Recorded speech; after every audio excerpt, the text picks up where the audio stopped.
Bagaimana dengan Kristen? Coba, hari ini kita lihat mereka ibadah hari Minggu. Mana perintahnya? Hari ini mereka membatalkan hukum-hukum Taurat yang datang kepada Bani Israel, tapi tetap mengambil kitabnya Bani Israel. Mana legalitasnya? Hari ini kemudian dia mengakui Yesus itu adalah Tuhan, utusan Tuhan kepada Bani Israel, tapi juga dituhankan karena dianggap sebagai satu pribadi dari 3 pribadi Tuhan. Mana konsep dari firman Tuhannya? Yesus syaitan innahu lakum aduwwum mubin. Janganlah kamu mengikuti langkah-langkah setan. Sungguh setan itu musuh nyata bagimu. Jadi setan menyesatkan itu tidak sekaligus, step by step, selangkah demi selangkah. Pertama dia merasuki Yudas. Oke, setelah merasuki Yudas, apakah sampai di situ? Tidak, merasuki juga imam-imam kepala. Oke, setelah kemudian iblis merasuki mereka, apa yang terjadi? Apakah selesai sampai di situ? Tidak, Yesus dibunuh. Setelah Yesus berhasil dibunuh, apakah pekerjaan setan selesai sampai di situ? Tidak. Apalagi Yesus diajarkan sebagai penghapus dosa. Setelah itu terjadi, apakah sudah selesai? Tidak. Diajarkan lagi dia bangkit sebagai Tuhan. Apakah selesai? Tidak. Dia kemudian mengajarkan kepada manusia, mau selamat, sembah Yesus. Dari hasil pelanggaran kepada perintah Tuhan. Jangan kau membunuh orang yang tidak bersalah. Jangan kau membunuh orang yang benar. Sebab aku Tuhan tidak mungkin membenarkan Romawi yang bersalah itu. Sebab aku Tuhan tidak akan pernah membenarkan orang yang bersalah. Kok jadi sesuatu yang bersalah kok jadi benar? Sesuatu yang benar kok jadi salah? Tuhan mengatakan 6 perkara yang dibenci. Membunuh Yesus salah satunya. 7 perkara kekejian dalam hatiku, diantaranya membunuh Yesus. Kok sekarang menjadi ajang keselamatan? Pelanggaran terhadap firman Tuhan dijadikan sebagai ajang keselamatan. Ini kerja siapa? Wa ikhwanuhum. Itu yang jelas. Lalu kemudian Allah mengatakan dalam Al-Quran, inna syaitana lakum aduh fattakhizu aduwah innama yad'u hisbah liyakunu min ashabis sa'ir. Sungguh setan itu musuh bagimu, maka perlakukanlah ia sebagai musuh. Jangan kau jadikan beliau pahlawan. Sekarang kalau kita ingin jujur, setan ini bagi Kristen musuh atau pahlawan? Pahlawan. Sedangkan Al-Quran mengatakan inna syaitan lakum adu fattakhizu aduwa innama yad'u hisbahu liyakunu min ashabis sa'ir. Sungguh setan itu musuh bagimu, musuh yang nyata. Maka kata Allah, perlakukanlah setan itu sebagai musuh, karena sesungguhnya setan itu hanya mengajak golongannya sendiri agar mereka menjadi penghuni neraka yang menyala-nyala bersama-sama. Ini yang sedang Anda praktekkan. Anda menanyakan kepada Bang Suma, kenapa enggak menyembah Yesus? Karena Yesus itu adalah hadiah dari setan untuk orang Roma, supaya orang Roma tidak menyembah Zeus, tetapi menggantikan Zeus mereka dengan Yesus. Buktinya sampai hari ini mereka masih merayakan Natal. Ini jelas Bang. Makanya di awal tadi saya kata, apa sih susahnya, cukup menyembah Tuhannya Yesus aja, kok ribet amat sih? Ikuti aja Yesus. Galatia 4 nomor 4. Yesus kemudian takluk kepada hukum Taurat. Berarti Yesus itu praktisi Taurat. Kenapa nggak diikuti aja? Kalau pingin kali punya agama, pingin kali punya Tuhan, jadilah Yudaism meskipun bukan Bani Israel. Minimal dari sana nanti Tuhan memberikan petunjuk menuju kepada Islam. Shalom. Kenapa harus memaksakan menjadi paganisme? Sementara pembunuhan terhadap Yesus dikelilingi terhadap pelanggaran demi pelanggaran. Dan pelanggarannya itu bukan pelanggaran biasa. Pelanggarannya itu pelanggaran kepada perintah Tuhan. 6 perkara yang dibenci.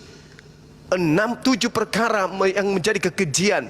Jangan engkau membunuh, sebab aku Tuhan tidak akan pernah membenarkan orang yang bersalah. Sekarang di pola Kristen adalah Yesus itu orang suci katanya. Oke, Yesus orang suci, Yesus orang kudus, dia tidak punya dosa. Oke, berarti dia adalah orang yang soleh, dia adalah orang benar, dia orang yang benar-benar dikasihi oleh Tuhan. Oke, kemudian di sekeliling Romawi, di sekeliling di sekeliling Yahudi ada orang Roma, ada orang Yunani. Mereka ini pelaku maksiat semua.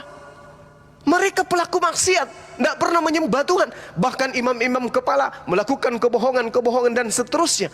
Tiba-tiba dosa pembunuhan mereka, dosa pemerkosaan mereka, dosa korupsi mereka, dosa pencabulan persinahan mereka dilemparkan kepada orang yang benar. Ini logikanya di mana? Di mana logikanya? Orang benar dimatikan, orang yang salah dihidupkan. Sedangkan Tuhan mengatakan, aku Tuhan tidak akan pernah membenarkan orang yang bersalah. Keluaran 23 nomor 7. Jangan kau bunuh orang yang benar, jangan kau bunuh orang yang tidak bersalah, sebab aku Tuhan tidak akan pernah membenarkan orang yang bersalah. Kok sekarang orang bersalahnya melenggang masuk ke surga, Yesusnya mati terkutuk di atas tiang salib? Ini gimana ceritanya? Sementara orang yang mati terkutuk di atas tiang salib itu tempatnya di neraka. Tempatnya di neraka. Mana dalilnya? Matius 13 nomor 50. Orang yang berbuat kejahatan akan dilemparkan ke dalam neraka. Kenapa dikatakan Yesus berbuat kejahatan? Karena semua kejahatan ditanggung oleh Dia. Kejahatan membunuh, kejahatan memperkosa, kejahatan berzina dan seterusnya diserahkan semua ke Yesus. Maka Yesus menjadi jahat karena semua dosa-dosa ditanggung di atas punggungnya, di atas pundaknya. Nah, apakah ini benar? Apakah konsep ini ada dalam agama para nabi? Tidak pernah ada. Ini hanya muncul di surat-surat Paulus yang Paulus kirimkan bukan untuk orang Yahudi di Yerusalem, tetapi untuk orang Roma dan Yunani. Demikian. Ayo, bisa Bang Gres, semangat Bang Gres. Bisa asadu, asadu. Sebelum dilanjut sama Bang King Balwin nanti ya, saya jawab dulu seadanya dulu. Begini Bang, abangku Juma yang luar biasa ini.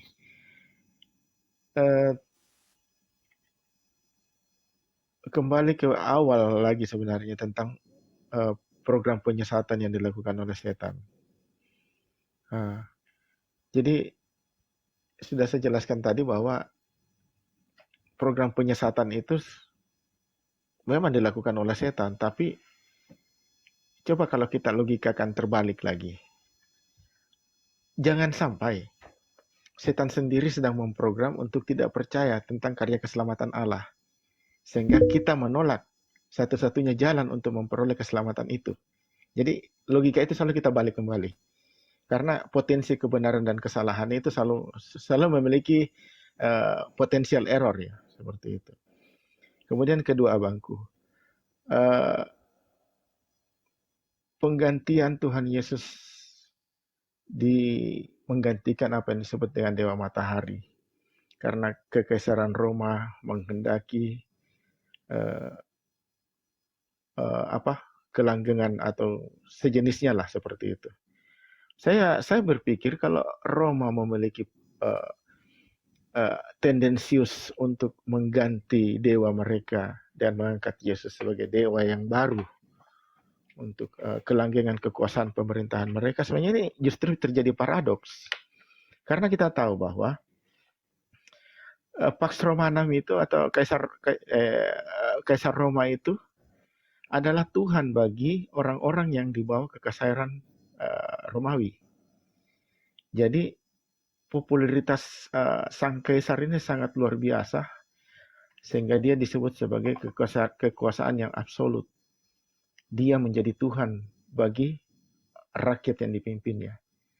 Sehingga ketika harus melepaskan kekuasaan yang absolut itu dan diserahkan kepada ada yang disebut dengan Yesus Kristus, manusia yang miskin dari Nazaret, itu kan agak aneh apabila itu harus kita logikakan. Tapi kita kembali bahwa pada akhirnya setelah itu terjadi, Roma di bawah Kaisar Konstantinopel mengakui bahwa Yesus adalah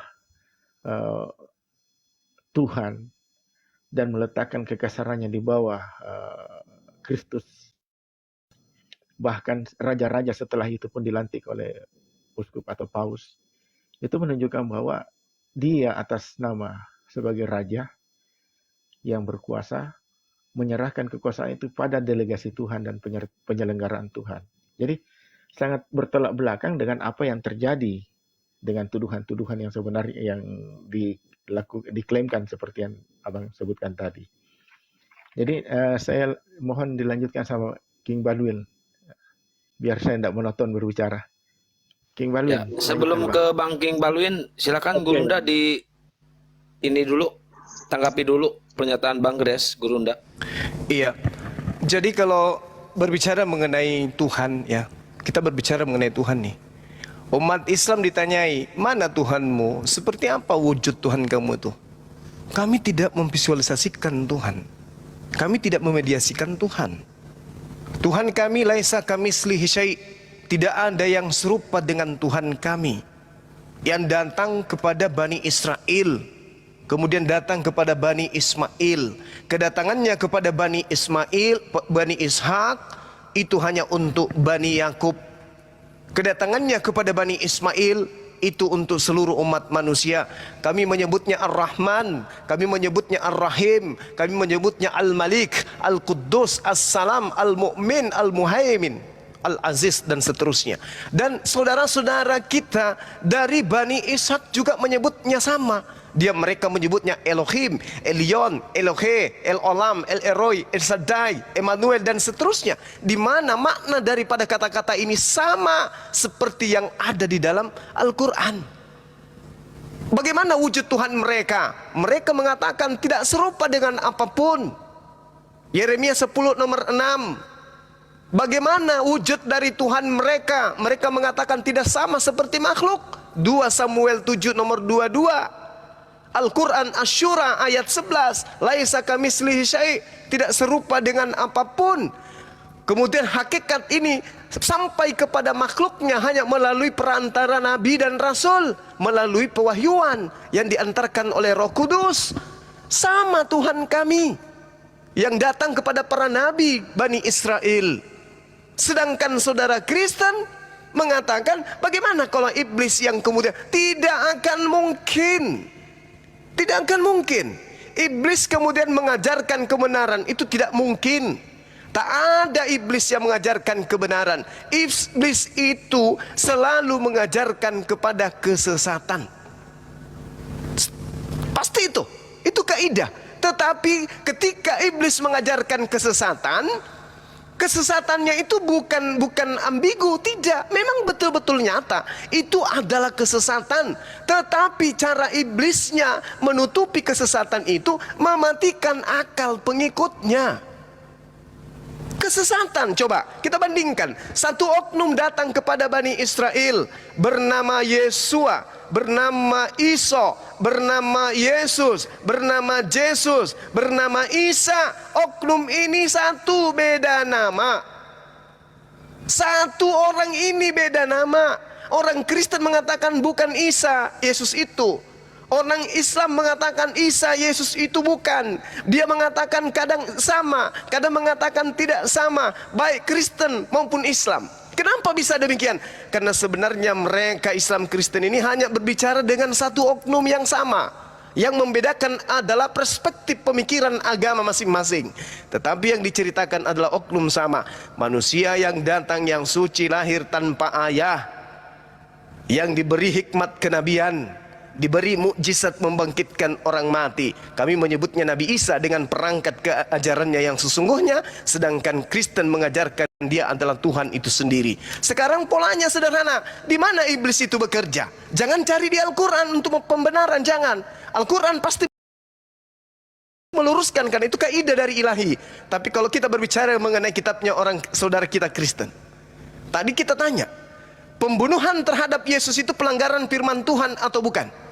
Jelas, sadar, tidak sedeng, tidak sedang gila, tidak sedang mabuk, tidak sedang lupa ingatan. Mulut dan hatinya sendiri yang mengatakan itu adalah sebuah pelanggaran. Lalu apa yang menutupi Anda kemudian menganggapnya sebuah kebenaran? Pelanggaran dianggap kebenaran. Apa yang membuat Anda beriman seperti itu? Itulah yang disebut iblis. Coba tanya nurani Anda, tanya kalbu Anda yang paling dalam. Pasti Anda akan mengatakan, betul ini pelanggaran. Tapi kenapa Anda mengimaninya? Karena iblis tidak akan pernah senang melihat kita. Iblis akan selalu menyesatkan kita. Bukankah Anda tadi yang mencoba menarasikan, aku akan membuat permusuhan antara keturunanmu dan keturunannya. Jangan lagi Anda bawa ke keturunannya Maria. Itu iblis yang bekerja itu. Keturunan yang dimaksud adalah keturunan dari Hawa. Kita semua, bukan keturunan Maria, bukan. Tapi sejak keturunan Hawa, semuanya digoda oleh setan, semuanya dimusuhi oleh setan. Makanya Kain dan Habil itu bermusuhan. Bukan anaknya Maria yang dimaksud, bukan keturunan anak Maria yang akan meremukkan tulang, meremukkan kepala, bukan. Yang dimaksud di sini adalah keturunan Hawa, keturunan Adam akan meremukkan kepala setan, akan menghancurkan tumitnya. Apa buktinya? Ketika kemudian kemudian para nabi, Nabi Musa alaihissalam, kemudian Yesus, bagaimana menghancurkan iblis, kemudian bagaimana Daud menghancurkan iblis, bagaimana Nabi SAW menghancurkan iblis, bagaimana Nabi Musa menghancurkan iblis. Itu maksudnya. Bagaimana Rasulullah Muhammad SAW menghancurkan iblis. Itu maksudnya. Bukan anak Maria, keturunanmu akan meremukkan kepalanya. Oh, yang dipikirkan anak Maria ini Yesus. Wah, inilah kerjanya iblis. Oleh karena itu saya katakan, pola ini aja sederhananya. Siapa Yesus menurut Yesus? Menurut Yesus, umat Islam mengatakan dia adalah nabi utusan Tuhan, yang adalah Isa alaihissalam yang datang kepada Bani Israel. Menurut Yesus, betul, dia adalah nabi dan rasul yang diutus kepada Bani Israel. Betul, Islam dan Yesus rangkulan, betul, sepakat. Bagaimana dengan Kristen? Di mulut, Yesus itu manusia, Yesus itu nabi, Yesus Mesias, Yesus adalah raja, Yesus adalah rasul, Yesus adalah ruwet. Tapi pada prinsipnya, di dalam kalbunya, di dalam imannya mengatakan Yesus itu adalah inkarnasi pencipta langit dan bumi. Ini apa yang bekerja pada diri Anda kira-kira? Apa yang sedang bernari-nari di benak saudara kira-kira? Apa yang membuat hati Anda kemudian tergadai dengan pengakuan seperti itu? Apa? Kalau bukan setan. Umat Islam mengatakan Yesus utusan Tuhan. Dia terkemuka di dunia dan di akhirat. Dia akan menjadi hakim bagi Bani Israel. Apakah itu salah?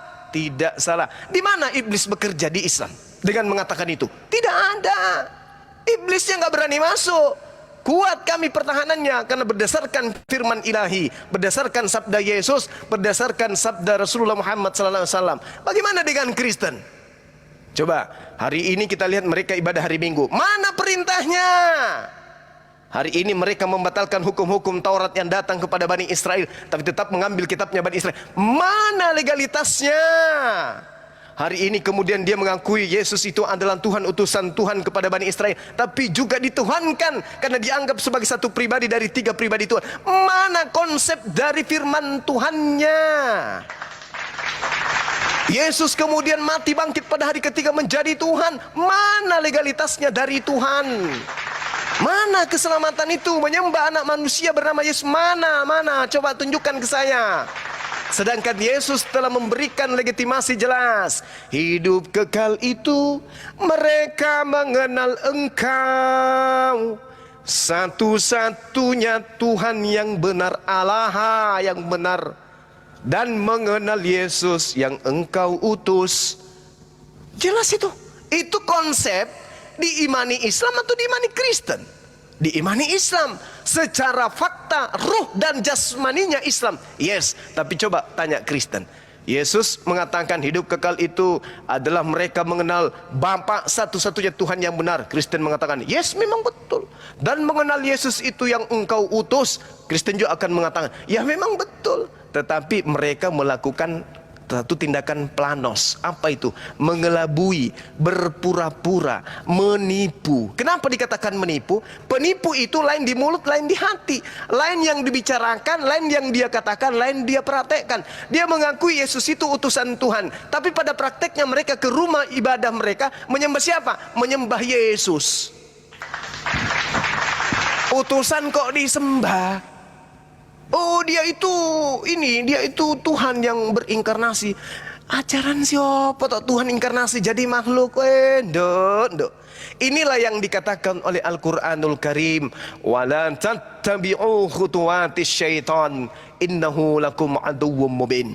Jangan kamu mengikuti langkah-langkah setan, sungguh setan itu musuh nyata bagimu. Inna syaitana lakum aduwwu fattakhizu aduwwah. Sungguh setan itu musuh bagimu, maka jadikanlah, perlakukanlah dia sebagai musuhmu. Innama yad'u hizbah liyakunu min ashabis sa'ir. Karena sesungguhnya setan itu hanya mengajak golongannya saja agar mereka menjadi penghuni neraka yang menyala-nyala. Hari ini kalau Anda kemudian ikut kepada saya, meninggalkan penyembahan kepada Yesus, siapa yang berduka? Iblis. Sebaliknya, hari ini misalnya ada umat Islam yang ikut kepada Anda menyembah Yesus, siapa yang tepuk tangan? Iblis. Tapi kalau Anda ikut kepada saya menyembah kepada Tuhannya Yesus dan mendudukkan Yesus di pada tempat yang mulia, yaitu sebagai Nabi, Rasul, utusan Allah, siapa yang menangis? Iblis. Menangis iblis itu. Karena sebenarnya iblis ingin kita semua terjerumus di dalam kesalahan, kefasikan dan kemunafikan, yaitu memuliakan Tuhan tetapi menyembah kepada utusan Tuhan. Saya kira begitu teman-teman sekalian. Saya lagi menunggu informasi dari admin Bang Suma, dengar-dengar ada yang ingin bersyahadat.